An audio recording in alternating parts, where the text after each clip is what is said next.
Manipur Police amsung Central Security Force singna singi district singda thi humba kita basa thabada masing yanba khusuklai kaya phagat pangam khre hairi haukiben numit kharani asida Manipur Police Assam Rifles Army with the Central Armed Police Force ke apun mutima mana Sosanpur Ferzol Kangpopi Sandel amsung Tengnopal district ke singinga oi mafam singda thi humba kita basa thabada masing yanba khusuklai singi si phagat lakibani hairi pagalaba khulai singa dudi AK series Nipan insas ani asalar ama telescope yawba sniper ama M4 rifle ama 303 rifle ani carbine mari 12 bore tara mari 9mm pistol nipan .22 rifle ama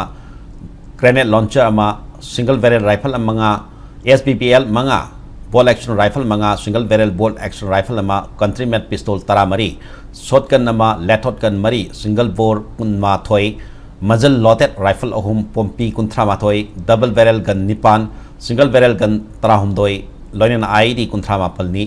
hand grenade tarahumdoi amasung assorted ammunition lising masatruk ni hina masing mathana Imphal gi police headquarter da paumising unabada IGP intelligence ningchen warngam na Manipur police na status ki pisam sung secure ohenaba achet pa firep lauduna honari miyan su police amadi central security force na honari basida cooperation PBU haina appeal torokli.